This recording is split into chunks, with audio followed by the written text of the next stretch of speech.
Hello everyone, my name is Nathan Zehringer and I'd like to welcome everyone to the Dayton Metro Library Auditorium for today's discussion, Creationism or Evolution, the Evidence. Today my guests are retired family practitioner Dr. Bruce Winner, and he's also the pastor of the Union Baptist Church in Inglewood, and my friend Matt Kovacs. He's a member of Free Thought Dayton and he studied performing arts at Ohio State University. Today's show will be 7 segments, focusing on various general topics between creationism and evolution. They will be 10-minute segments. And I also, before we get started and during the open audience question time, I really would suggest that everybody be very respectful to one another and hold your proper decorum. Without any further ado, I guess we'll go ahead and get started. When I start these segments, I'll be given a general topic and then allowing you to go from there. With that, Dr. Winner, we will get right into the segment on the age of the Earth. Well, first, let me thank you for coming. I thank you for inviting me. And once again, it is still fine for you to call me Bruce. Okay. Okay. I've been Bruce a lot longer than I've been Doctor, although it is nearing that point where it's becoming longer. The age of the Earth. Well, obviously, as a young Earth creationist, I believe that the Earth is about 6,000 years old. If one tackles the hard work of using the chronological dates in the Bible and working backwards, one comes up with an approximate date for the Bible, 6,000 years. It was actually Bishop Ussher who did this work and came up with the date in the 1700s. It is of note that Sir Isaac Newton held to a very similar view. And so that's what I believe. Are you familiar with relativity, I'm assuming, basics of it? Yes. Speed of light is constant, is that correct? As far as we know. So are there objects further than 6,000 years away according to the speed of light? Yes. How did that light get to us? Okay, and that's a wonderful question. It's one that I'm ready to tackle, and it's good that you can ask that question. I want you to make an assumption, Matt, that the Bible's correct. Okay. Okay. Not that you do believe that, but just in case, at this point, I'd like you to believe that the Bible is correct. My question for you is, if God created Adam on the 6th day, as is described in the Bible, how old was he when he actually created him? I can't answer that because I'm not convinced Adam was created 6,000 years ago on the 6th day. Okay. I'm assuming you're going to argue that he was created with the appearance of age. Is that correct? Correct. So if your God created the universe with the appearance of age, why would he deceive us into thinking it looks, 14 billion years old, this universe? See, is he being deceitful? Why would he do that? That's not a deceit. Okay. Okay, let's think about this from the standpoint of those first 6 days of creation. As we look at creation, the first thing God did was create light. Why was there necessary for there to be light? Well, because as he creates the trees and the grass, they need something in order to be able to do their process of photogenesis, for them to grow. He creates animals on the 4th day. Just curious, real quick. Do you believe plants were created before the sun? Yes. How can you test that? I can't test that. Okay. But I have faith. So what evidence do we have that happened? We have the Word of God. And that is the only thing that we have to say that. So are we appealing, in essence, to miracles that God created plants before the sun? And it's fairly naive to think supernatural doesn't occur. Well, in this instance, can you show it did occur? I'm not saying whether it can or can't. And again, can't. Just like you weren't back there, wasn't back there. And no one was actually back there. What happened is that as Moses wrote the account he got from God, he wrote what had actually happened. Adam didn't actually write this. And so, but the trees were already fruit bearing at the time. Not according to Genesis 2, they weren't. Genesis 2, no. Would you like to show me that? Absolutely. We'll take a look at that. in Genesis 1, he created on day 3, he says, then God said, let the earth sprout vegetation, plants yielding seed, and fruit trees bearing fruit after their kind, etc. Genesis 2, starting in verse 1, actually we can just start in verse 2. And by the seventh day God completed his work, which he had done, so creation was already done. Then he said, God blessed the seventh day, and sanctified it. Verse 4, this is the account of the heavens and earth. Now, verse 5 says, now no shrub of the field was yet in the earth, and no plant of the field had yet sprouted, for the Lord God had not sent rain upon the earth. Now that clearly states nothing had sprouted yet, which is in contradiction to day 3 of the creation story. Is that correct?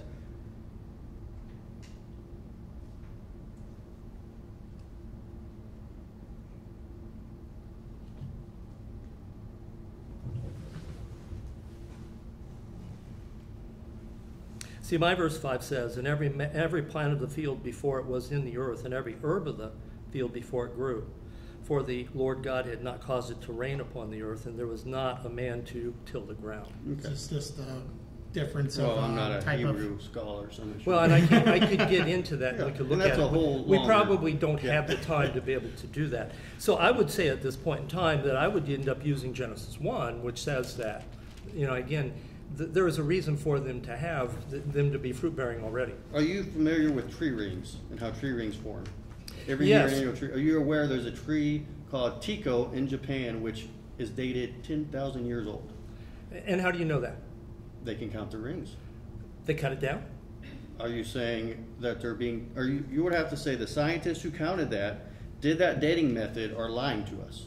No, I'm saying that they cut it down. They counted rings off that general area. Yes, Did most likely, from my understanding, they cut the tree down? They counted a branch from that area and tested the soil from the roots. They counted the roots. And you also recognize that there are some times when trees actually will grow more than one ring in a year, depending upon the climate and what goes on in terms of the climate. Can you give me an example of a tree that does that? Not off the top of my head. Okay. No. But sure let me answer my question. I'm sorry, Answer go your ahead. question again. Go ahead. And that was, we've learned that on the third day, that he developed the plants and the animals, and on the fourth day, that's when he made the sun and the moon, Mm-hmm. and it says the stars. Mm-hmm. Okay, and I totally agree with you. We're looking at light from stars that are much farther than 6,000 years Mm-hmm. away from the speed of light. And I do agree the speed of light has been the same all along. So, Is it impossible for God, as he creates, to be able to create a world, a planet, a solar system, a universe, where the light is already here? a couple things. There's a lot of assumptions in that. It's not impossible for an illogical God to do anything. And we're not here to discuss whether God exists or not. That's a whole separate debate. I don't think that's even the point we need to get into. But is it impossible for a God to create a universe with age? Well, I could say no, but it's not impossible for pixies to create a universe with age. We can't display, just because we can't show it hasn't happened doesn't mean it has happened. Do you accept that? That because you can't say it's been disproven, that doesn't mean it's been proven either. So I would say, what evidence do we have I agree. your God created the universe with age, besides the fact that, well, the Bible, you add up the dates of the Bible, it equals 6,000 years. What other dating methods can we use which don't contradict that? And so far, it's the only other method we can use is it's, created with age. So would you say the Large Magellan Cloud, which is, if I remember correctly, 10 million light years away, does it exist today in its present form, or does it exist how it did 10 million years ago? But it didn't exist 10 million years ago, it existed 6,000 years ago, is that correct? So does it even exist at all? What are we looking at? And again, if I'm going to look at Adam, and Adam, was he already bearded? Did he already show signs of sexual maturation? And again, I understand that you don't know, but if in fact God created, and that was my first question. Now there's an assumption. The assumption was that the Bible is correct. If the Bible is correct, then can God create with age? Did he create Adam with age? Were Adam and Eve capable at that point in time of having children? Is God going to create a baby that can't take care of itself? If we start with the assumption the Bible is correct, then we can say donkeys spoke, which I don't accept donkeys can talk. We can say a snake talked to a woman, which I'm not willing to accept that without external evidence. I'm not ready to start with the assumption the Bible is correct. If we do, then yeah. We can make the Bible say all sorts of things, like that's why there's 10,000 different denominations of Christianity. So I'm not willing. I wouldn't say that many, but It could be, I don't but know there's the a exact lot. number. There's Correct, yes. 150 types. And of that's why baptism. there's thousands of different interpretations of Genesis, because we start with an assumption the Bible is correct, not with the assumption. There's only one interpretation of Genesis. Are you saying there's no old earth creationists? There are old I earth can name you some. creationists. Yes, but Do they use the interpretation of Genesis to get to that? they do. Okay. Okay, but I'm saying that there's not 1,000 different variety of interpretations out there. There's quite a few. There are many. All right. Is that time for That that? is time for that Thanks, Bruce. segment. Okay, the next segment will be started by Matt, and we'll be moving on to the topic, the evidence of evolution in the fossil record. The evidence of evolution of fossil. First thing, I want to be sure we're on the same playing field. How do you define evolution? Because I want to be sure we're Macroevolution. Could you define, like, what does that mean to you? Macroevolution is the ability of species to turn from species into another species. Okay. I will confirm at this point in time that I do accept microevolution, Okay. because we recognize at this point in time during the Industrial Revolution in England that there was a change in population of moth, and we see in bacteria today that they change. We would say their DNA was always coded to be able to make those changes, but and it's what appears instead of what is. We don't believe, and I don't believe, that dinosaurs turned into birds. Mm-hmm. That's Okay. what I believe by. That's what I mean by evolution. I would say there's no difference between micro and macroevolution except time. That's the only difference. For example, take dogs. I'm assuming you agree dogs came from a primitive wolf, household dogs. Through periods of time, they slowly changed into species. Humans were involved, but that's, in essence, Sure. evolution. Take that same process and stretch that over 300 million years. Would it be reasonable, again, let's just assume the Earth is over 300 million years old. Would it be reasonable that original ancestor looks nothing at all like that current 300 million year ancestor later? Would you agree to that? If that was possible. Okay, so if we assume the Earth is that old. If we assume the Earth is that old, Okay. it is So- possible that through microevolution that it may look differently. I don't accept the terms micro and macroevolution because, again, to me they're the same thing except Okay. time. That's the only difference. That's fine. Evolution is, according to science, the best explanation of the diversity of species using natural selection. There's other forms of evolution. You got contingent evolution, genetic sways, things like that, but mostly natural selection, which is what you're talking about in microevolution. It's pretty much natural selection over a long period of time. But let's get back to the fossil record. I just want to be sure we're on the same page. That's fine. Some people define evolution as abiogenesis, and it doesn't sound like you do that, so that's good. Are you familiar with the fossil called Tiktaalik? Tell me about it. I'm Okay, not sure Tiktaalik was discovered by Neil Shubin. The thing about science and the beauty of science is how we can test if it's accurate or trustworthy is its predictability. When Neil Shubin went to look for a fossil before he called it Tiktaalik, how did we come from the water to the land? What made us do that? What drove us to do that? He said if it happened, it had to happen in this rock layer, this deep on this continent. He made that prediction. The specific rock layer, he described what it should look like, what type of rocks it was in. So he went and looked in those specific rock layers to find Tiktaalik. He found it in the rock layers, he said, dated the rocks. They were dated the accurate dating he said it would be. On the continent he said it would be found, and it looked like they described it should look like. Tiktaalik has a long fish-like tail. It's got fins on the end, and it's got digits and shoulders to lift itself up. Its eyes on the top of its head like an amphibian, not a fish. So it could see over the water, could lift itself up over the water. The beauty of that is he predicted it before he found it. Tiktaalik is an intermediate species coming from water to land. What predictions can creationists make about that? That's evolution in the fossil record. It's predictions. We predict it before we find it. Do you accept Tiktaalik as most likely an intermediate species? No. How would you define an intermediate species?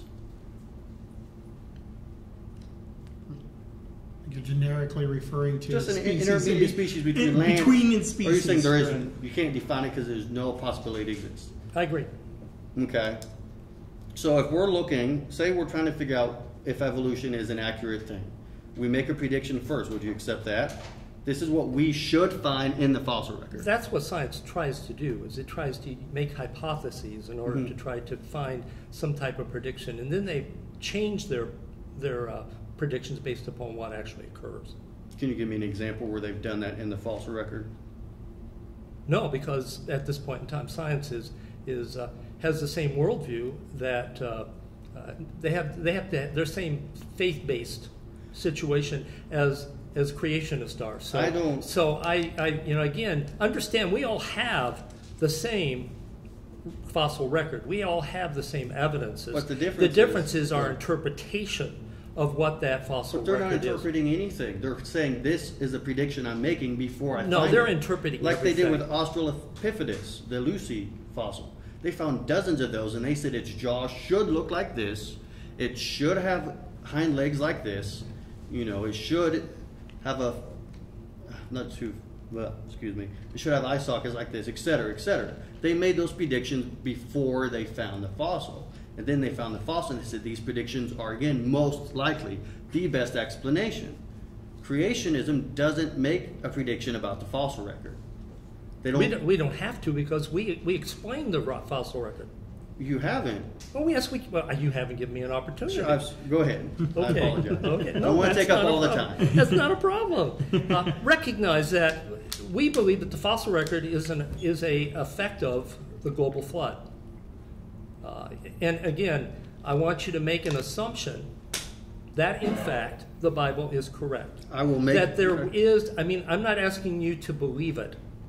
I'm asking you at this point in time simply to make the assumption that there was a global flood. I will make that assumption. Okay, if there is a global flood, then what would you expect to actually see in our fossil record? What would you expect to see if we, in fact, What would see you that? expect to see? What I would expect to see is because we're talking about a vast number of organisms that all died at the same time in the same place, and it would be worldwide. Mm-hmm. We'd end up seeing that for some reason in Ohio that we have coral, and we do. We'd end up seeing that we have other fossil layers like that in other areas, and they would all be compressed into one layer. And let me just read, since we're talking about that, let me just read what Michael Denton has written regarding this. Michael Denton, by the way, is not a Christian. He is a creationist, but he is not a Christian. He is an Australian molecular biologist, a medical doctor who has lived in and worked in London, Toronto, and Sydney, and he is most known for his biological work. And this is what he says. It is still, as it was in Darwin's day, overwhelmingly true that the first representatives of all the major classes of organisms known to biology are already highly characteristic of their class when they make their initial appearance in the fossil record. Curiously, the problem is compounded by the fact that in the earliest representatives of the most major invertebrate phyla appear in the fossil record over a relatively short period of geological time. Now, he says 600 million years, all in the Cambrian era. The strata laid down over the hundreds of millions of years before the Cambrian era, which might have contained the connecting links between the major phyla, are most completely empty of animal fossils. The story is the same for plants. Again, the first representatives of each major group appear in the fossil record already highly specialized and highly characteristic of the group in which they belong. And again, what Denton is saying, and Denton is a molecular biologist, he's done the work. What he said is that if we go to the Cambrian explosion, and it's an interesting thing that by and large evolutionists don't talk about the Cambrian explosion. They don't. No, okay. Bill Nye and Ken Ham in their debate, they didn't talk about the Cambrian explosion at all. And what happened is that there's no fossils at all in the layers below that. All of a sudden, we have everything. grouped together in one major area. And what we see is invertebrates, we see vertebrates together, we see plants, and they're all, as he said, highly specialized already. Again, the reason why the global flood could do that is because it killed all the animals at that point in time, not just some. You know, again, if I were to go out into Dayton at this point in time and was able to find a yard or someplace where there's fossils, I'm not going to be able to find much because we're seeing animals die very sparsely. And so the fossil record is going to be much smaller. But if, in fact, there was a global flood, I'd expect to see compressed animals all in the same layer, and I expect to see them. Why would it be in the same layer? This is where... Because that's where the saying water would push them. a turtle wouldn't try to climb up a hill in all of history. You do realize the fossil record is organized. We can predict, like Tiktaalik, where this animal will be in the fossil, what rock it will be, and it's orderly. It's not chaos. If we assume, I'll assume with you the global flood is accurate, okay? Okay. When we have miniature localized floods, after the flood recedes, we see chaos. We see animals that are usually low to the ground, high up on rocks. We see, trees spread about. We don't see order, as if a slow process did this. Do you know what scientists say happened before the Cambrian explosion? Bacteria. Is it time? It's time, yes. But it is actually a natural segue, so I was going to let it go. But okay, go we will, it goes right into the next segment being the evidence of the global flood. Go. So with that, I will let Mr. Winner have it back for a second. You can recapture your point. I think there's a lot of evidence of a global flood. It's interesting that we have almost identical stories throughout the people groups of the world. If I were to read, for example, Africa, Southwest Tanzania, this is their story. Once upon a time, the rivers began to flood. The God told two people to get into the ship. He told them to take lots of seed and lots of animals. The water of the flood eventually covered the mountains. Finally, the flood stopped. Then one of the men, wanting to know if the water had dried up, let loose a dove. The dove returned. Later, he let loose a hawk, which did not return.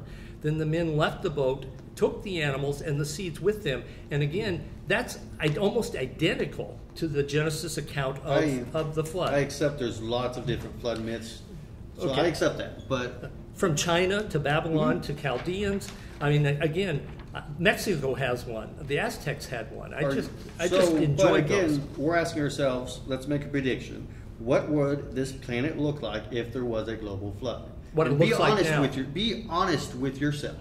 And it would look Completely like honest. it is now. Would the fossil layer be organized? Simple species on the bottom, all the dinosaurs in this specific area of the rock layers. All, of the coral in this early core in this specific area of the fossil layer. Nothing out of order.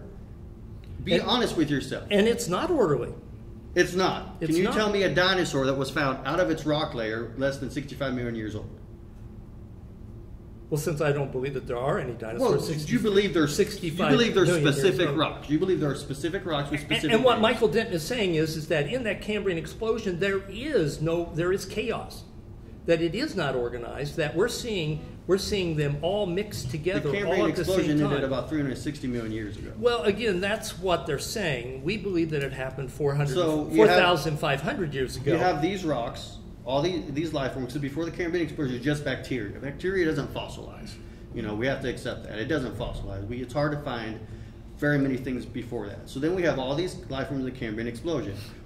Invertebrates are before vertebrates.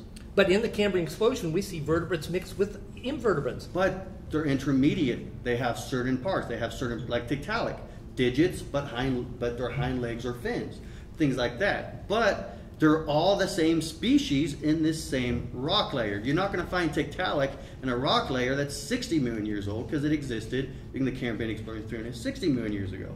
You don't find that in the fossil layer. You're not going to find a rabbit fossil in a rock layer from 360 million years ago. In that type of rock. You won't find it. It never has happened. If you can prove that, then yes, I will say. Okay, but I'm saying Michael Denton said but that. But you're finding extinct species. That's what's happened. Do you accept you find extinct species? Or is he saying he found a modern day rabbit in a rock, he dated 360 million years He ago. didn't specifically say No, that. he's finding extinct species. He's not saying necessarily he found extinct species. I guarantee What you. he's saying is that he found vertebrates and invertebrates in that same file. Which in that is what same we, layer. which is if we evolved from invertebrates to vertebrates 260 million years ago, we would expect, predicting, we would find it in that rock layer. Do you accept that? No. Okay. And you're familiar with the Grand Canyon, right, in Mount St. Helens? I'm sure you're going to mention that, right? Probably not, because we won't have time to get Yeah. to it. But you're correct. You think the Grand Canyon is evidence for a global flood? Absolutely. Are you aware the type of rocks the Grand Canyon is made out of? Yes. Have you heard of varves? The varves that rocks give off. It's almost like a tree ring, annual layers. We can count those, and some of those date back literally hundreds of thousands of years. There is no evidence those can exist except once every year. And you do that with the Grand Canyon. We find the Grand Canyon can date, about 75,000 to over 100,000 years ago. Some even date it millions of years old, but it varies. But nothing dates it less than 4,000 years old. But you understand why I would say that I have no problem with what you're saying. You understand the reason So I'm saying God that. created the rocks already with the rings on them. He created the rocks with age. So we're appealing to miracles and magic pretty much. When I can't come up with an explanation, I don't appeal to magic. Absolutely. So you would first. I am invoking the supernatural. So, but you can't display the supernatural. Can you show me where God said He created a rock with rings on it already? To me, that sounds like someone like me who's searching for truth is being deceived by the God you're saying did it. And I'm sorry that you feel that way. I don't see God as being a deceiver. I see Him as just simply trying to He created a rock. keep things orderly. How is that orderly? Creating something that looks 360 million years old. Well, okay, and I can get into that if you really want to get into that. Again, the answer is that there's a lot of things that God did in order to try to test our faith. So the people who never read the Bible, act like and if they look at these rocks, examine them, and say, wow, the universe is not 6,000 years old. These rocks alone are 360 million years old just by dating them, which I'm assuming you accept as reliable dating because you're saying you created them with the age. No, So I'm not saying that our dating is reliable at all. I think there's a big problem with our dating methods at this point in time. Once again, our dating methods require us to make assumptions that we don't know because we weren't there. We have no idea that when God created anything with age, what age it was already. If there was already changes in rubidium to strontium. But there's never in the history of observation that has happened. But you weren't there any more than I was. But you're making an assumption, well, I haven't proved it couldn't happen, therefore I guess it could happen. Just because you haven't disproved it couldn't happen doesn't mean it has happened. But can you actually can you prove that evolution occurred? I can give the best... Can you show me a new species? Yes. Okay, tell me about it. Because evolution is a slow... Again, we're talking about evolution. Billions of years, I understand. Yes, because the Earth is billions of years old. That's what you think. That's what the God you say created it to look that way. By counting... But the animals weren't there yet. Chronologically, we've only been here 6,000 years. The dating methods we use, which are reliable, explain and show they are, like I said. No, in fact, our dating methods are unreliable. You just said they are, but we can't prove they've always been that way. Our dating methods are all unreliable. There's not a single dating method. Counting varves are unreliable. Carbon dating. Carbon dating, again, requires an assumption. Yes, that, an assumption that there was a certain amount of carbon-14 You're saying reality there. hasn't always been reality, so therefore I can't prove. I'm not saying I can't that. prove what happened yesterday, so therefore I can't assume it happened. Is in essence what you're saying, because we've never observed, bad radioisotope dating. Every time we've observed it, it's matched up with historical records. But at some point, it could have been wrong. You brought up Mount St. Helens. Yes. You know that it carved a Grand Canyon, I'm not going to get into that. But I also am going to ask you the question: did they find a hat that was fossilized at Mount St. Helens? It wasn't fossilized. Okay, what was it? Do you understand how fossils work and what a fossil is? So if we want to be strict in our interpretation and Yes. our definition, If we we're can't comparing a hat to a dinosaur fossil, they are not the same thing. But you tell me it looks fossilized. But you tell it's me not. when they carbon dated it, what age did they Well, we come up don't use with? carbon dating to date fossils, anyways. You do know that. But they did carbon date it. I don't know. They did They carbon could have. date it. Do you know what they said it was? I'm aware of that, but what did It they was say? thousands of years old, Okay. even though the hat was only 10 Do you years. realize it was covered in sediment that Yes, may it have been was. thousands of years old? And wow, doesn't that help us to understand Now- that some of our dating today techniques It's covered because in it's sediment. Do you understand how we date We get fossils? bad fossil dating. Do you understand how we date fossils? We don't date the fossils because the fossils are made of a softer rock, which is the reason I brought up Mount St. Helens. Right. And asked you what type of rocks the Grand Canyon is made of compared to about the canyon, which it wasn't a canyon, I'll explain in a minute, formed by Mount St. Helens. One is a sedimentary sand rock, very soft. The type of rock with a big explosion can blow up. Grand Canyons are made of very, very hard rock, the Grand Canyon. The type of pressure it would create to make the Grand Canyon in a matter of years would boil the oceans. That type of rock is that hard. Mount St. Helens is made of a softer rock, which is in essence almost like hard sand. And it didn't create a canyon, it created a bowl where it had a drain in the middle. The Grand Canyon is a almost straight canyon. It doesn't look the same. You can't use that as evidence. The reason I brought that up. Because we have a river go through it. Yes, and that river takes time. For it to do that in less than 4,000 years, that pressure would boil the oceans. That's your assumption. No, you can do the math. You can take the amount of pressure in the rock, heat it up to melt it down, because that's what we're saying happened. You can go to the Grand Canyon yourself, feel the rocks, understand what type of rocks they are. It's not the same type of rock. And as you know, I've been there. Yes. So you All understand, Is that time? Yep, that is Okay. time. All right, we're moving into segment 4. This is the topic, should creationism be taught in public schools? Matt, you have the floor. Well, Dover, Pennsylvania, several years back had a court case, and the court said no, it shouldn't be because creationism is religion. Because it could be taught in schools as a religious class, but as far as it being taught in a science class, I say the answer is no, because it isn't science. Science makes predictions. It makes a hypothesis. It looks for evidence. It doesn't assume, as you say, let's assume the Bible. Science doesn't do that. Science, I said, makes a prediction, like it did about Tiktaalik. It's in this particular rock. Let's go see if it's there. If it's not there, our prediction is wrong. Let's change it. So I'm be curious, what are your thoughts about why should creationism be taught in schools? If, why not? Why don't we teach the myth that the turtles are carry the earth? You can't prove that it didn't happen 6,000 years ago. 6,000 years ago, turtles carried the earth on its back. Prove me wrong. Should I teach that in schools? I'm not going to answer your question, obviously, but I do believe that creationism should be taught in school. And the reason I think it should be taught in school is because you first have to be honest with me also and tell me that evolution is in fact not a fact, it's a theory. It is a theory at best, okay? And so I think that in order for our children, our students to have an ability to be involved in critical thought and critical thinking, then I really think that they ought to have the opportunity to look at all the sides of the issues and not just be spoon-fed the one that happens to fit with our scientific, our as we call it today, their viewpoint. I really think that they deserve to have the opportunity to be able to think through these issues. One of the things that I brought in, and now I've got to find where I put it. You know Stephen Hawking. I'm aware of Stephen Hawking, yeah. Okay, Stephen Hawking is a very interesting man, and again, just to let you know, I read Darwin.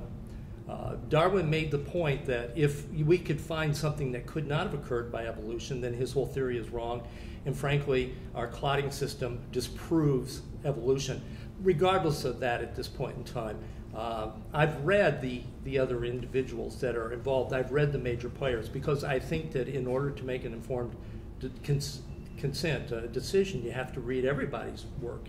And so I've read Stephen Hawking, and I really enjoyed what he had to say. And I'm going to just read a section of what he said. Sure. He said, "One can imagine that God created the universe at literally any time in the past.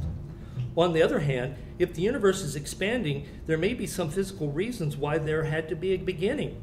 One could still imagine that God created the universe at the instant of the Big Bang or even afterwards in just such a way to make it look as though there had been a Big Bang. But it would be meaningless to suppose it was created before the Big Bang. An expanding universe does not preclude a creator, but it does place limits on what how he might have carried out his work." They would say that God, being omnipotent, could have started the universe off in any way he wanted. That may be so, but in that case, he also could have made it develop in a completely arbitrary way. Yet it appears that he chose to make it evolve in a very regular way according to certain laws. It therefore seems equally reasonable to suppose that there are also laws governing the initial state. And you understand why Stephen Hawking absolutely detests creation? It doesn't matter to me.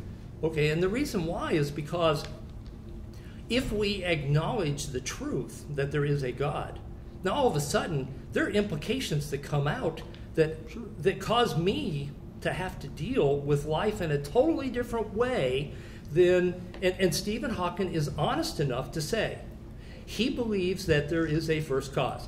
Stephen Hawking is also honest enough to say he will not accept it. And the reason he doesn't accept it is because he does not want to accept that there is a creator Seems God. like you know a lot about what's going on in Stephen Hawking's mind more than he put there. If the only evidence... He said so. No, I think his point was, and I'm not here to argue Stephen Hawking's, and when I discuss evidences, I discuss the argument, not the arguer. I think his issue and my issue would be is we're committing an argument from ignorance. I can't disprove God didn't create the earth with age or the universe with age, therefore it's reasonable he did. If that's the only evidence we can present, that's arguing from the negative. That's saying, well, you can't disprove it, so well, that doesn't mean you proved it. But I have proved it using God's word. But we're starting with an assumption, as you said, it's true. I'm starting with the assumption of I don't know. And I am starting with the assumption that that book that I read is in fact the truth, and because it's the truth, then what he says in this book is the truth. And so the only evidence we have is I can't prove it's not true. And that's what you're saying. You're using the yes, exact same argument that I use. No, I grant the fact that a God could exist. Okay. Because the universe doesn't, in my assumption I make, is the universe does not allow for absolutes. Saying a God does not exist is an absolute statement. It's an absolute, right. But to say I know a God exists because I can't prove it doesn't get us anywhere in life. That's like saying there's a pixie living on the other side of the sun. You can't disprove it's not there, so therefore I need to believe it's there. Okay. No, that's ridiculous, and that's the same argument. And I want to get back to one thing real quick. You said I need to be honest and say evolution is a theory. It is. I say it's a theory. Do you know the scientific definition of a theory? When scientists say evolution is a theory, what are they saying? It's what best accounts for the facts as we have them right now. Exactly. So why is that a problem to say it's a theory? Because I also believe that creationism is a theory, and actually, if you're honest with it, we'll say that it best answers I actually think it does a better job of answering the questions than evolution ever can. Again, I will come back with my point. Okay, assume that there was a Big Bang. I actually tell my church often that I believe in a Big Bang. God said bang, and everything was there. Okay, but you assume that there's a Big Bang. No, I don't. Okay, good. Okay, so scientists. Interesting, you know what's in my head. Okay. I don't. Yes, and so, but scientists in general assume that there is a Big Bang. Bill Nye assumes that there's a Big Bang. I would disagree with that. But. Okay, and so because of that, what started the Big Bang in the first place? We can't create something from nothing. Well, Lawrence Krauss would disagree with you, but physicist, he has a whole book and peer-reviewed paper about universe from nothing, but that's a whole different argument. I don't assume there's a Big Bang. I'm willing to say right now the evidence says there most likely was a Big Bang. Okay. because they don't argue from the negative to say there wasn't. If they told me, well, you can't disprove there was a Big Bang, so therefore just accept it, I would say that's not evidence to me. And they can't prove there's a Big Bang either. But you're right, because that would be an absolute. But this, we can't prove 100% certainty evolution is accurate, because that would be an absolute. Some people accept absolutes, and that's fine. I don't. And of course, but I'm willing to say, I accept absolutes. I'm assuming you do. I do. But I want to be sure we're on the same page here. You're saying the universe and the Earth looks like it's millions and billions of years old, but in reality, a God made it look like that. And we need to just accept that, because I wasn't there, so I can't show he didn't do that. Is that correct? I am. And you don't see the logical fallacy in the argument from ignorance in that?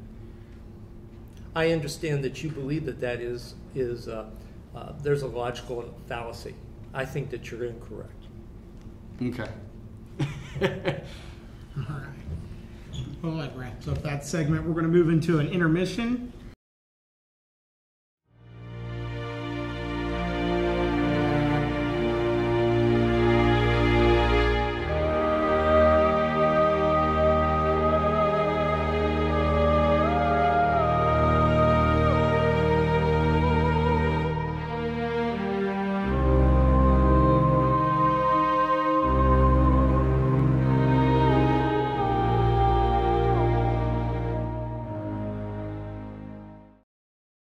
The next two segments will be the guest given time to directly ask each other questions. And it will start with Bruce asking Matt anything he wants in the next 10 minutes. It actually says that we have time to lecture, ask questions, it does. or give a rebuttal. Oh. Okay, so just so that we can say that, so people can't say, well, he did the wrong thing. Matt, understand that we both believe is faith-based. It comes down to what I like to call our world view. I believe that there is a God, and you know that. I mean, I don't think there's any question in your mind that I believe there's a God. I believe that Jesus Christ is God's Son, and because of that, he's likewise God. So, I'm sorry, I don't. Were you saying I believe or you believe in a God? I do. Okay, I just want to be I believe. Okay, I misunderstood. I believe that sin is alive and well, and that it is through sin that we as human beings attempt to lead a life devoid of God. That's why evolution, I think, has come into being. Darwin rejected his Christian training. He renounced his father's God, and so do some of us. Although I can't give anyone, and I will admit this, scientific proof of the existence of God. Again, when I come back and say, how did the Big Bang get into being in the first place? Everybody comes back with the same question to me, and that is, how do you know there's a God? How can you prove there's a God? I can't prove there's a God directly, but I still say that there are plenty of indirect evidences. When I travel to Michigan and I get to see the dunes, I see God. When I go to the Grand Canyon or the Niagara Falls, I get to see God. When I look into the night sky, I see God. The Bible says the heavens declare the glory of God. So I see God. My worldview, and worldview is basically just our core belief. If you take everything you believe and you just keep unraveling it like an onion till you finally get to that very basic belief that you have, my worldview is that Jesus Christ is God, and because of that, he is Lord. That means he has a right to direct my life and to tell me what I need to do and how I need to do it.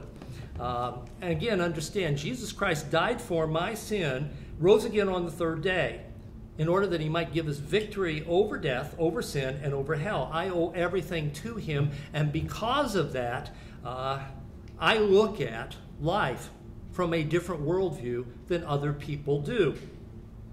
So why do we reject God's mercy and grace? And I think Paul gives us a great answer in the book of Romans, Romans chapter 1, verses 18 to 32. I'm going to read this entire section. I apologize for its length, but I think it's important for us to hear it. The wrath of God is revealed from heaven against all ungodliness and unrighteousness of men who hold the truth in unrighteousness, because that which may be known of God is manifest in them, for God has showed it unto them. The invisible things of him from the creation of world are clearly seen, being understood by the things that are made, even his eternal power and Godhead, so that they are without excuse. Because that, when they knew God, they glorified him not as God, neither were thankful, but became vain in their imaginations. Their foolish heart was darkened. Professing themselves to be wise, they became fools. They changed the glory of the uncorruptible God into an image made like to corruptible man, to birds, four-footed beasts, creeping things. Wherefore God gave them up to uncleanness through the lust of their own hearts, to dishonor their own bodies between themselves, who changed the truth of God into a lie, worshipped and served the creature more than the Creator, who is blessed forever. Amen. For this cause God gave them up into vile affections, for even their women did change the natural use into that which is against nature. And likewise also the men, leaving the natural use of the woman, burned in their lust one towards another, men with men, working that which is unseemly, and receiving in themselves that recompense of that error which was meet. And even as they did not like to retain God in their knowledge, God gave them over to a reprobate mind, to do those things which are not convenient, being filled with all unrighteousness, fornication, wickedness, covetousness, maliciousness, full of envy, murder, debate, deceit, malignity, whisperers, backbiters, haters of God, despiteful, proud, boasters, inventors of evil things, disobedient to parents, without understanding, covenant breakers, without natural affection, implacable, unmerciful, who knowing the judgment of God, that they which commit such things are worthy of death, not only do such things, but have pleasure in them that do them. I think actually that Paul did a great job of explaining why we are where we are today as a culture, why we have come to the point of rejecting God and accepting science falsely called. So what are we to do? Well, the Bible tells us that the fear of the Lord is the beginning of both wisdom and knowledge. Wisdom and knowledge. Do you hear that? Without God, there is no wisdom. There can be no knowledge. So I'm surprised that our culture has bought into the theory of evolution. Nah. We don't have any wisdom in our culture. We have no true knowledge. We've suppressed the truth. So, what are we to do? Well, I think, again, the point is that we need to recognize that we're a sinful people. We ignore God. We reject God and his truth. The Bible teaches us that the direct result of that sin is hell. And yes, I do believe in a literal hell. I think it is real. It's someplace I don't want any human being to find themselves in. God in his mercy and in his grace had a plan to deal with our sin, and his name is Jesus, and he came to save his people from their sin. We all know John 3:16. Most of us had to learn it in school. For God so loved the world that he gave his only begotten Son, that whosoever believes in him should not perish but have everlasting life. I want to end this lecture with one verse, Romans 10:9. What Romans 10:9 says, if we confess with our mouth the Lord Jesus Christ and believe in our heart that God has raised him from the dead, we shall be saved. That's what it means to be right with God.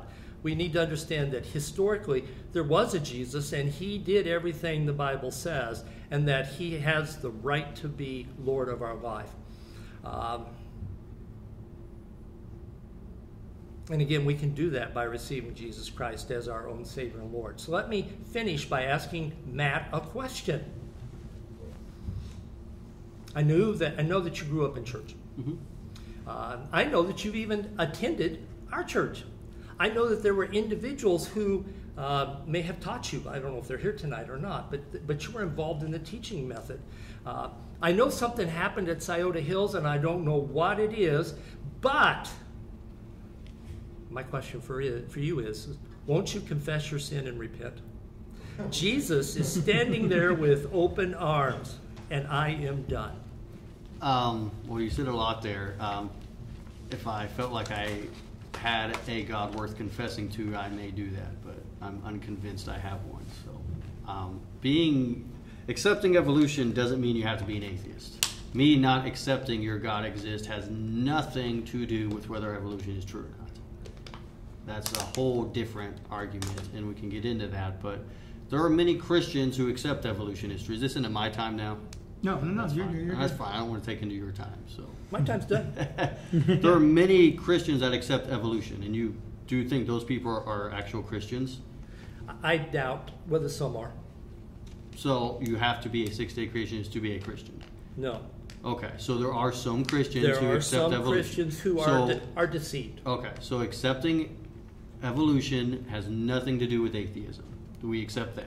But what Romans said is that the person who becomes a agnostic, I don't believe in atheism. Okay. I believe that everyone understands there is a God. They just choose to suppress him or ignore him. I'm saying to you, I don't believe in any God. I know that's what you say. I'm saying Okay. that I don't buy that. But that's okay. That's a theological issue. It's Okay. not a practical issue, and it's not what you're going to tell me.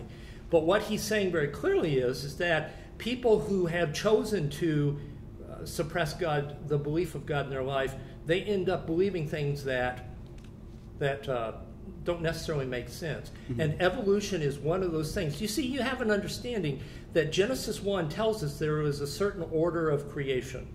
And you know that. The universe Genesis disagrees with. Plants existing before the sun, the moon existing before the earth, things such as that. Well, the moon actually existed after Birds the Earth. existing after After you the know, Earth. land animals. Birds before there were reptiles. I agree. And why do you suppose that God made Genesis 1 the way Because he did? I suppose it was written by people in the Bronze Age who did not understand science. Okay, see, that's your worldview. My worldview says... That's what the evidence indicates. Well, no, that's your worldview. That's what your faith-based system says. What my faith-based system says is that God created the world exactly the way he did in order to prove that it could not have happened by natural process.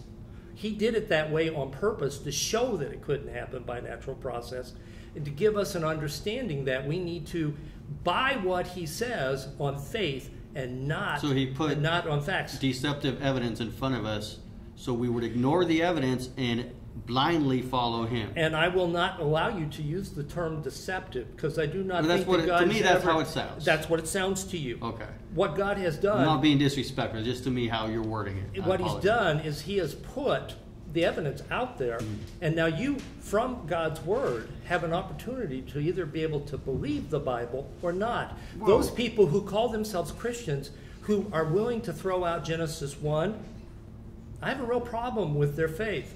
Because if you can throw out Genesis 1, then you may as well throw all the rest of the Bible out too. I'm not going to say why. Some people say it's poetry. Some people say it's a figure of speech. I'm not here to get in people's heads. Is that time for that segment? Yep, Matt. I'll We'll just actually be moving to Matt's turn. your 10 minutes.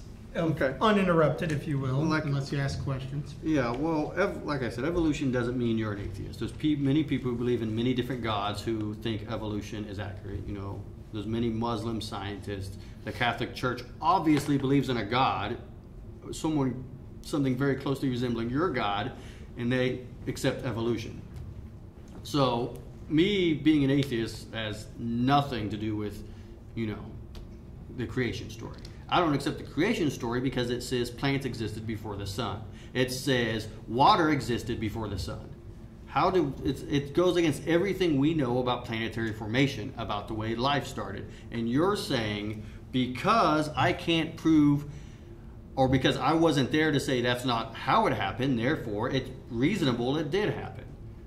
That's how we get so many false teachings and so many things wrong. That's like saying I can't prove pixies didn't create the universe because you weren't there to do it, so therefore I should believe in pixies. That's the exact same argument to me it sounds like you're making. So that's why I can't accept that.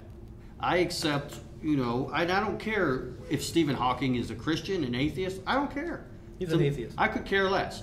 I interpret his argument, the evidence. You know, I don't care what his religious preference is. I don't care the fact he left his wife for an 18-year-old nurse. To me, that's irrelevant. What matters is, are his arguments sound? What matters to me with Michael Behe are his arguments sound? To be honest, his credentials are irrelevant to me. Are the discoveries he's making good discoveries, and are his arguments sound? That's how I interpret my view, worldview, which as you would call it. The arguments and the evidence they present. You said I believe in a God. I can tell you I am unconvinced your God exists. You know, I'm unconvinced so far any God exists. It just, to me, because you have all these different people saying, believe in my God. All these different people using this same book saying, my God says this, your God says that. And I'm saying, I'm not going to believe any of you until one of you gives me a good reason to do it. And so far, the only good reason I have is that guy's wrong, but trust me. That's, to me, not a good enough reason to believe in any God yet. So I'm going to say, until someone gives me some shred of evidence, I'm going to have a lack of belief. A lack of belief is not belief. I'm not saying a God doesn't exist. I'm saying with a high degree of probability, your God most likely to me does not exist. So when you say Romans chapter 1 says, I'm suppressing the existence of God, that's to me saying, you know what's in my head better than I do. Because I'm pretty confident I'm unconvinced a God exists. But to get back on track, would you say when God, I'm going to get back to what I was going to say in the beginning, but I wanted to address your points. Would you say God designed humans with, in his image, a perfect design, correct? Yes. Okay.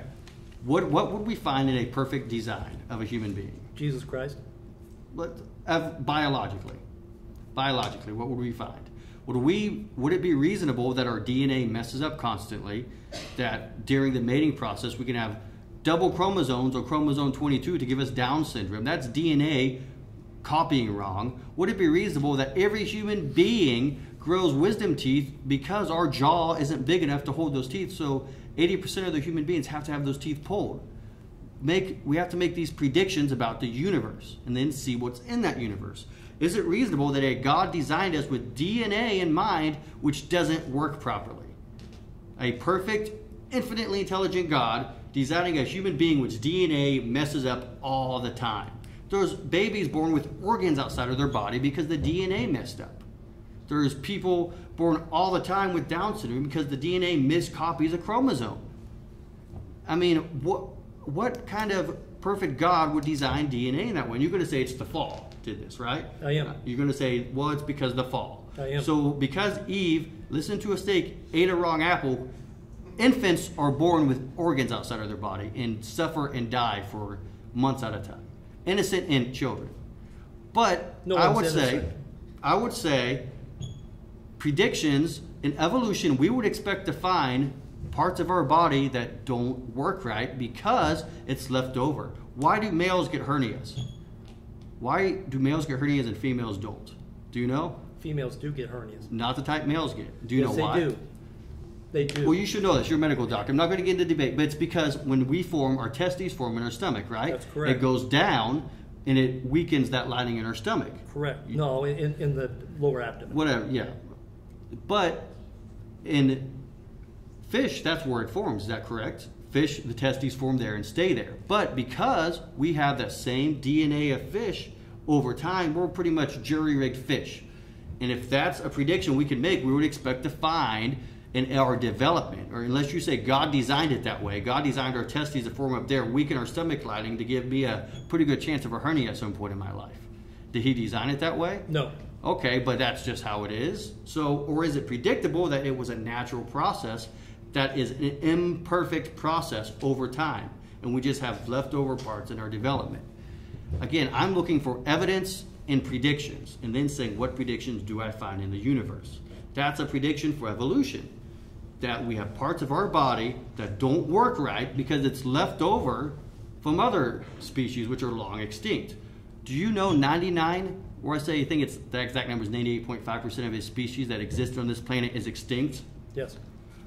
Is it reasonable that a God who designed this planet for life, for us, would create a planet where 98.5% of those species couldn't survive on that planet? Is that a prediction that God we It can was make never with a his God? plan for that Oh, so he let these species just die off because they couldn't survive in their because of original sin. Or would it be more reasonable to say they died off through a process of trial and error, which is exactly what evolution says? Evolution makes the prediction most species would be dead because they can't survive in their environment. That's a prediction of evolution. And evolution isn't something to say I have to be an atheist. It's not. We just have to realize maybe the people who wrote Genesis were people from the Bronze Age. Maybe they didn't understand science. Maybe they knew nothing about photosynthesis. Because, saying plants existed before the sun, to me, I would say, okay, regardless of whether it's in the Bible or you telling me this and say, you just discovered this. I just discovered plants existed before the sun. What evidence do you have of that? Well, I don't have any, but you can't prove it didn't happen. It's like, well, that's not very reasonable to me. I need some evidence for that. Just because it doesn't mean it did happen. So, again, assuming we take this story out of the Bible and say someone just discovered it, and we make these predictions, then we would go into the universe or into the earth and say, what predictions can we make off this? Predictions of a flood, a chaotic fossil record, a disorderly fossil record. Rabbits, modern day rabbits, in the same fossil layers of dinosaurs, instead of all the dinosaurs in an orderly fossil layer. That's a prediction of a global flood. We don't find that. We would also find many of the domes of Mount St. Helens all over the earth. We don't find that. We would also find the hardened layered rocks at the bottom, which should be chaotic. Instead, all the hardest rocks are underneath the ground, because over time, the softer rocks get on top through tectonic plates. We would also find continents not consistently moving apart at a constant speed, which we can trace back. It was all one big continent. We would also not find ice cores, which can date back by counting their annual rings on the ice cores. We will not find that, because the ice cores shouldn't exist, because they were 4,000 years old. So when someone says to me, I have a dinosaur fossil that's 4,000 years old, I would say, what did you do to date that fossil? Well, I didn't date it, but it died in the flood. How do you know that fossil died in the flood? Because I just believe a flood occurred. But that's not evidence. Evidence isn't just believing blindly. Evidence is, okay, what dating method can I use? Like Ken Ham has, I think it's Allosaurus, if I remember correctly. He says he dated 4,000 years old. What dating method did he use to get to that? He never says. He never said. He didn't do a dating method. He just said it's 4,000 years old. Well, why? Because I think it died in the flood.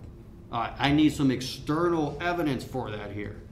It's great that you think it died in the flood. That's great. I think, it died choking on a chicken sandwich. I don't know.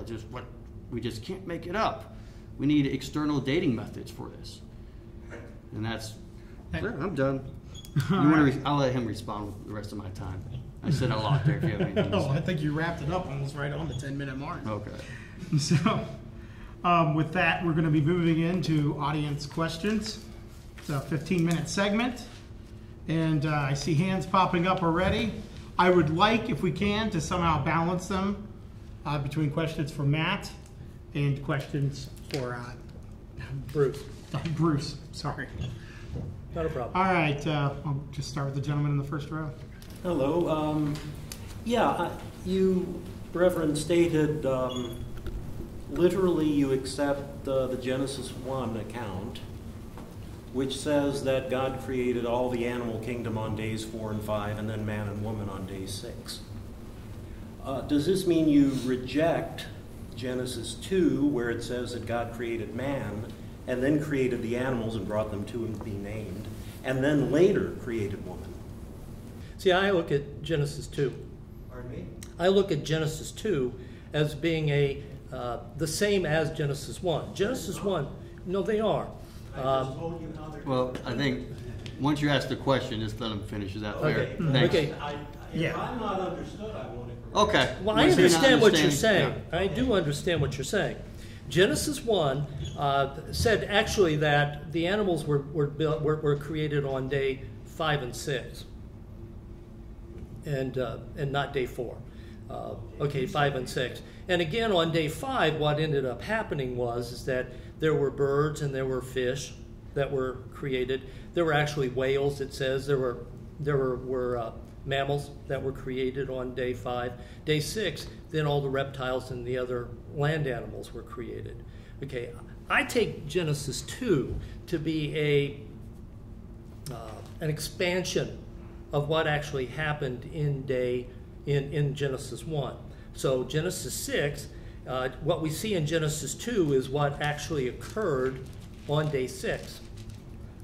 And day 6 actually then goes on and says this is all the things that happened. That's after we get done with the 7th day in the first 7, the first 3 verses.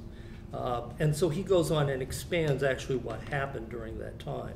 So I don't think there's a contradiction in Genesis 2 from Genesis 1. I think that they're just an expansion of the same thing. Well, there is a contradiction. You may not see it, you may not want to see it. I don't believe it. But, I believe it's, but do we have it's got the different order. It doesn't have a different order.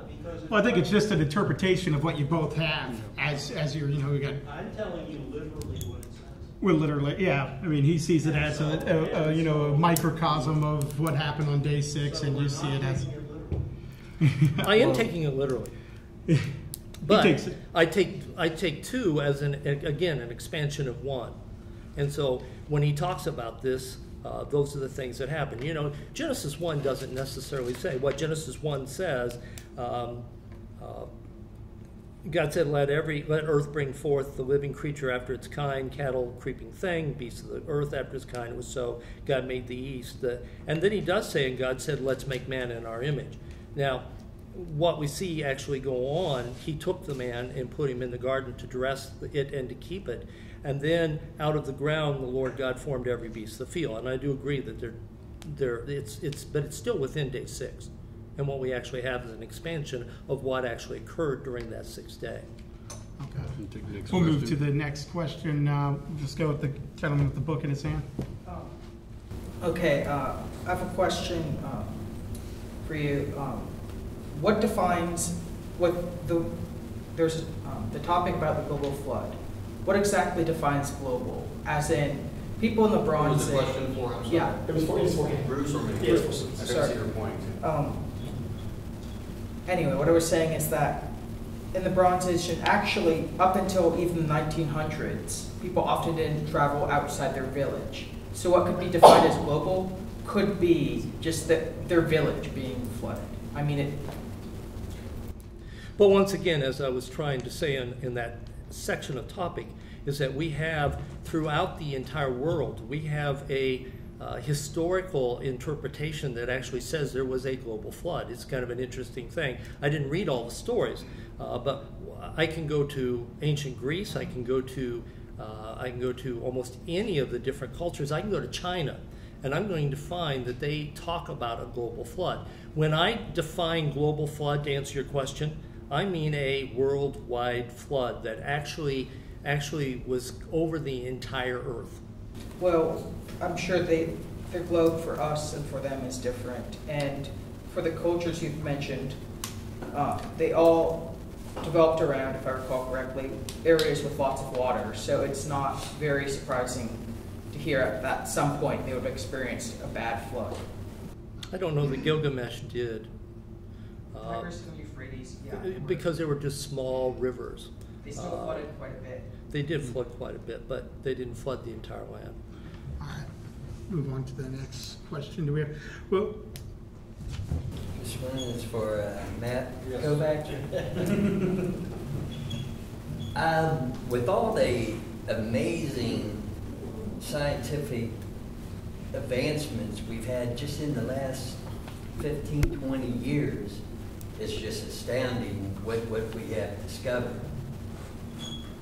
We can now look at the basic building block of life itself and see how it operates. You cannot reduce it any more than that. And we see nothing but a complex design that just couldn't be explained through chance or through evolution. There's just no way you can explain the building block of life through evolution. Was that a question? The question is, Can I explain how can you explain, DNA through evolution? well, how it could even come about? We're at the very point of the building block of life. It is so complex and amazingly operational. If it failed 900 billion times in the past, statistically, it could happen once. We're looking at the one time it happened. I'm not saying that's what happened in 900 billion times. I don't know. But we do know it's happened in the past and failed. We know that for a fact. We know 99% of the time it happens, it fails. A God doesn't mess up 99% of the time. we accept that. We know DNA isn't a good design. It's a bad design. That's why it fails 99% of the time. Whales have a bone like, pretty much our hip bone. It's just floating in their body. It serves no purpose, but it gets in the way during mating. It is an imperfect design. DNA is a trial and error process. A God wouldn't have a trial and error process unless you accept God needs trial and error, or he just did it just for fun. I don't know. But a prediction we can make about a perfect God is he wouldn't fail 99% of the time. Can science say how does life come from non-life? Not yet. Those hypotheses. We don't know for sure, but that doesn't mean because we don't know how life comes from non-life that it can't happen. It just means we need further study. And a God, especially the God we're talking about here, wouldn't fail 99% of the time. So that's my reasoning for that. May I continue? I may have not worded what I'm not saying God fails or doesn't fail or anything like that. My point is strictly from the scientific viewpoint. You take out one little piece of a cell, and the cell is not life. It works differently. Yes. It doesn't mean it doesn't work. It processes information through different channels that cannot be done by random. Well, evolution isn't technically random. Cannot be done by evolution. It happens all the time. I mean, that's how we get children with Down syndrome. They get a messed up chromosome. What you're talking about now is after the cell is in place, does the cell miscopy? How did the first? No, the whole operation of the cell, whether it be imperfect or not. Before the cells first came together, they performed a different function. We see that all the time in nature. The eye, for example, if you take the human eye and remove parts of it, you find that specific eye in nature. You could see the eye building up through different species, mainly marine animals. Just because one part of the cell is missing doesn't mean it's useless. It just serves a different purpose. And what we know today, with the technology we've discovered, you take out one piece of the cell, and it is no longer functional. All right, I think we're going to move on to the next question. We'll get some information discussion on that, but Jason had a question. Jason. You said you quoted the scripture about the reprobate mind, which means basically that a person that believes like we do, the non-theist, is unprincipled, and that we live these lustful lives and we're these vile creatures. Do you honestly believe that? The Bible tells us that we're all sinful. There's none of us that do good, that there's none righteous, no, not even one. So, but unprincipled? That's what the Bible says, unprincipled. Well, it says reprobate, and the word reprobate actually means someone who is following a plan that is contrary to God. Let me define again my worldview. My worldview is very simply that Jesus Christ is God, and he has the right to be able to direct my life and tell me how to live it. That God is God, and he has the right to tell me how to live my life and what to do in my life. The worldview of the world, the culture in general, and again, I don't know you, so I'm not gonna point a finger at you. But what I'm saying is that the worldview of the world is that I'm God. I have the right to be able to do what I want to do when I want to do it my way, and that is what God's view of unprincipled is. Your definition of God is questionable because I don't know anyone in this room that claims to be God. Is there anyone in this room that claims to be God? How many of you think that there is no truth? How many of you think that there is no God? How many of you think that? Yes, I know that. How many of you think that you have the right to be able to live your life the way that you live it? You've made yourself God. There's a difference between living the way that you decide to live and just declaring yourself God. Those are two different things. I don't think so. Sounds like a philosophical difference. It's a philosophical difference. It's a philosophical difference, man. Thanks, though, Jason. Right, what's that? I think someone on this side has a question for me to go back and forth. The gentleman right there in the blue. Hi, Matt. Hi. Good to see you. Thanks. My question is, we have a whole industry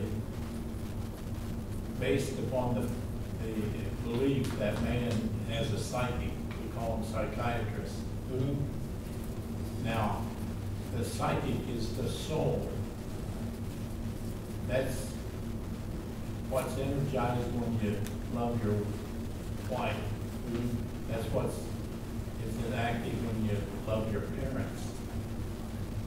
When you love somebody, it's what's active when you get mad at somebody and hate them. The soul is a very important part of man. Now, did that evolve from a rock? Well, no. Tackle that, Matt. I would say no. Again, accepting evolution doesn't mean you have to accept there's not a soul. There's many people who believe in evolution and believe in the concept of a soul. The reason, mainly, I don't accept the concept of a soul is because no one ever in the history of anything has shown me an example of a mind existing outside of a brain. And in fact, we've seen many examples of people with brain damage completely changing their personalities. They're one way, then they're a completely different person. There's people who, just, they can learn the piano like that. Before they weren't musically inclined, they were right-handed, now they're left-handed. There is no external evidence of a mind existing without a brain.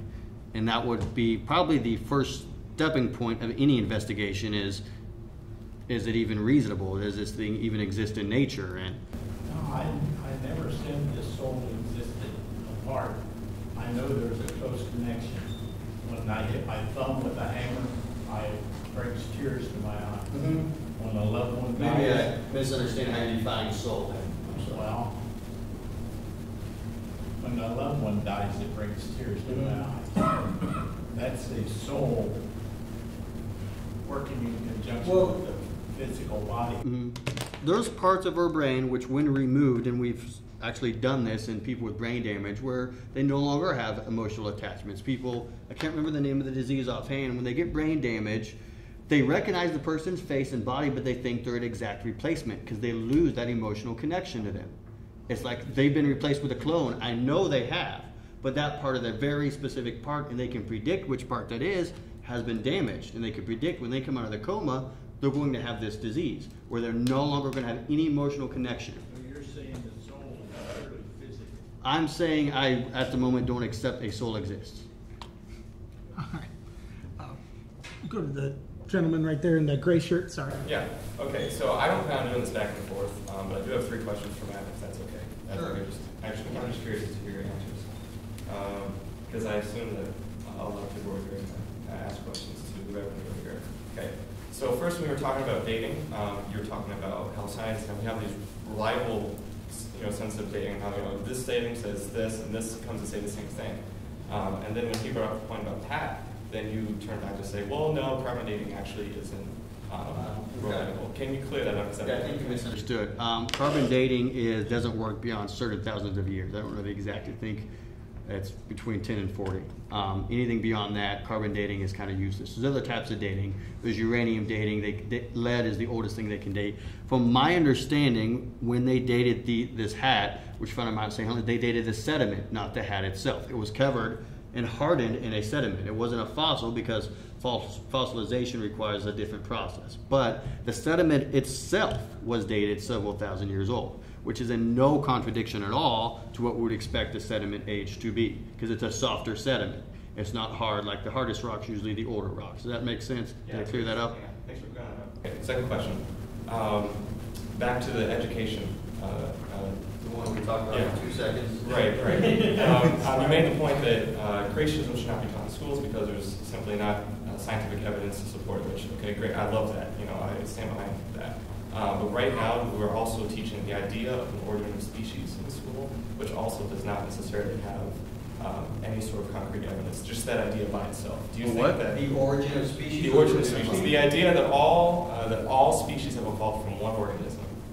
I'm not sure they specifically teach every single species came from one molecule. Because when I went through high school, Yeah, but I think they teach evolution, because the overwhelming facts of evolution, which as I displayed, meet the predictive qualities of science. So that's what I think they teach. And again, there's no problem teaching religion as religion, but teaching religion as a fact when my main issue is the separation of church and state with teaching creationism schools. There's Muslim people who go to that school. There's Hindu people who go to that school. And why should their tax money go toward a religion which is not their own, which is creationism? That's my main issue, which we didn't get into too much. We got off topic. So to answer you your... have an issue with the idea of an origin of species being taught in Depending on how they teach it, I'm not sure how you were taught it. Depending on how they teach it, I guess. That's part of the evolution. Well, yes, but I'm saying if you're talking about the origin of species of life coming from non-life, they know how that happened by fact, then yeah, because right now my understanding of science doesn't have a specific reason. But as far as Darwin's overall theory of, speciation, then yeah, they should teach that because that's what's observed in nature. So if you're talking about speciation, then I have no issue with that. Third question, sorry, because it's a little philosophical. But when he mentioned that evolution is not a fact, you kind of made a facial wince and you kind of reacted visually to that. I apologize. This is I'm sorry, it's a large philosophical question, but do you think that science has the power to prove anything? No. Thank you. It has the power to make predictive qualities, and let me clarify that because I don't think science can make an absolute statement, which is why it always changes. Just because it can't prove something beyond a shadow of doubt doesn't mean it's unreliable. We have degrees of reliability. Science can make a strong assertion, like in evolution. It's the best possible explanation for the origin of species. It doesn't say it's a fact or the absolute truth. It could be wrong, but the fact is that right now it's the best possible explanation. That's the difference. As far as it's absolutely true, as you're saying, I'm saying, well, I want the best possible explanation. That to me is the difference between absolute truth, which is I don't think science can ever do that because it's not designed to do that. Because if it can, it would never change. In science, the beauty of science, it changes and corrects itself. Absolute truth never does that. All right, gentlemen. We got to cut. We got 15 How minutes. is creationism falsifiable if you can appeal to God changing the appearance or age of something?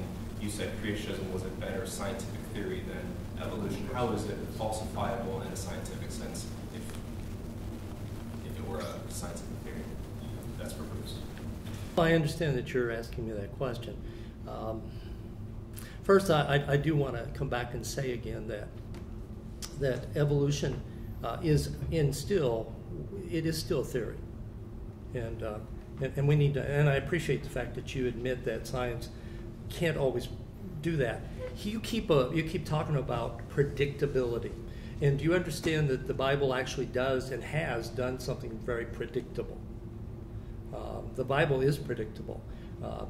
There's only one race of people. They keep asking me what my race is, and I always tell them human, because there's only one. But science, for a long period of time, ended up saying that whites were supreme. So the Bible got one thing right? You got a whole lot of things right. And so, again, there are a lot of things that are predicted. I just read Romans, and if we look at what's going on in the world today, what we actually see is that what Paul said is absolutely true. Now, once again, I'm going to end up saying that this is what I believe is a faith-based idea. So you don't believe it's falsifiable? Because it's faith-based. Do you think science should start with I'm saying this is the answer no matter what, I have and no then I'm going problem. to align all the evidence according to that, or do you think science should be better done where you look at all the evidence, come up with the best explanation, test it, and then change it accordingly, or you just appeal to super? I mean, your that's what science process is. doesn't seem to be any way to determine whether it was true or false. Science is knowing. There's no question. Science is knowing. That's the Greek word, scientia, means to know. And so it is simply knowing. And so science is one of those things that should take the facts as we see it and just report them, not interpret them. I've always said that I actually do believe, see, again, as a physician, I'm a scientist.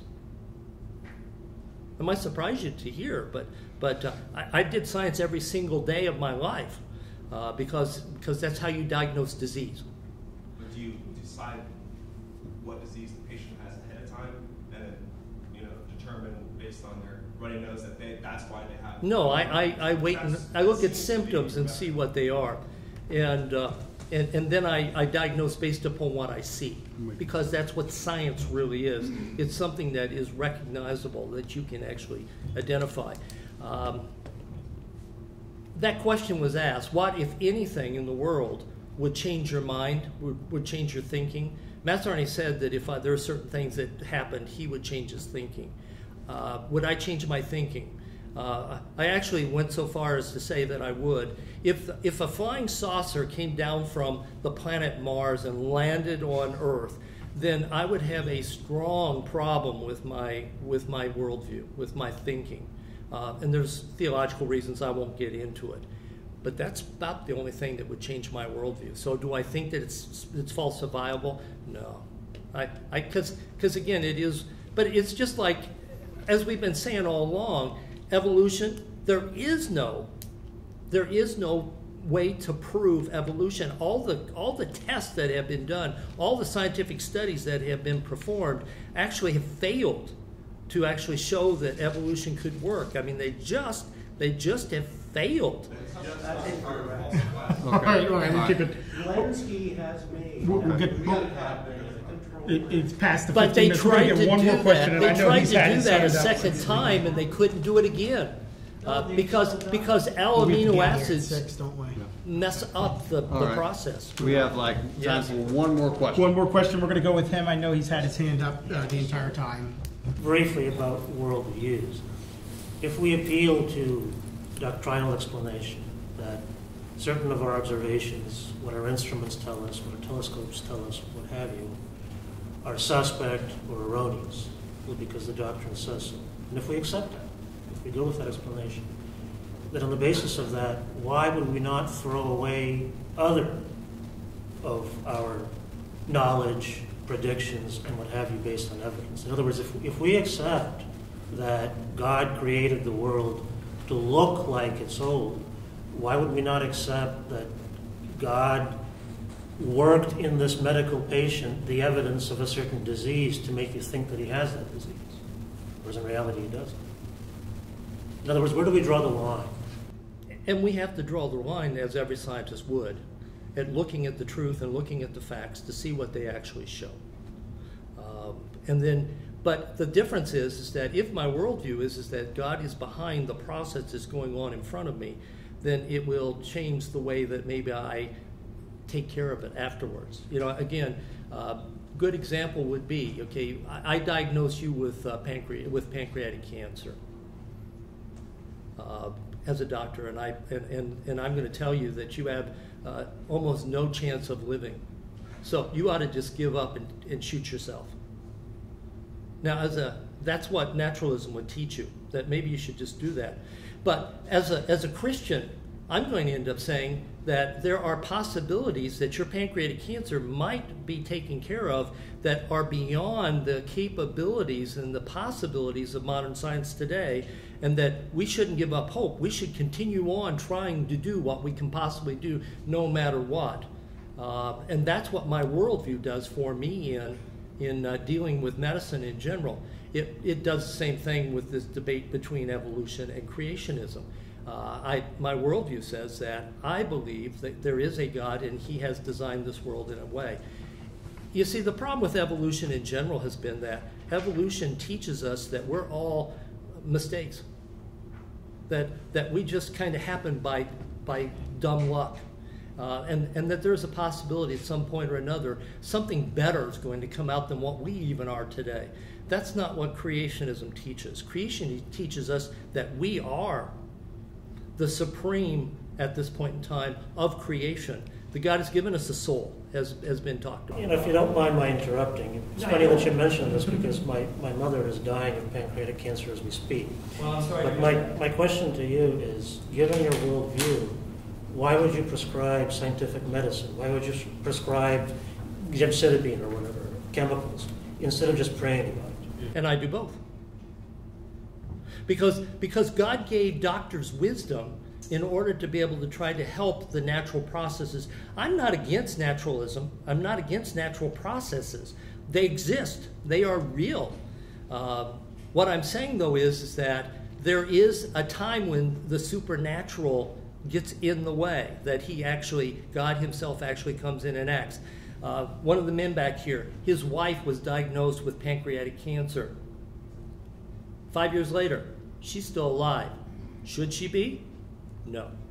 Is she? Yes. Does she have any evidence of pancreatic cancer? No. Can we account for that scientifically? No. We have to go to the supernatural in order to be able to get that. We've got guys in our church who had lymphoma, should have died, or on their deathbed. They had given up on him. He's alive today, 5 years later, 4 years later, and with no signs of lymphoma at all. Doesn't mean he won't get it. But once again, what I'm saying is that in my worldview, the supernatural sometimes comes into play. And what happens is that in evolution, naturalism becomes the God of the universe. And I'm saying that we can have both. There are natural processes, but I still will not discount the possibility that there is a God. All right, on that note, we have got to close it up before we all get locked into the library. Okay. I believe it closes at 6. I want to thank everyone. It was an excellent discussion, and I appreciate you all coming out. Thank you, Bruce. Thank you, Matt.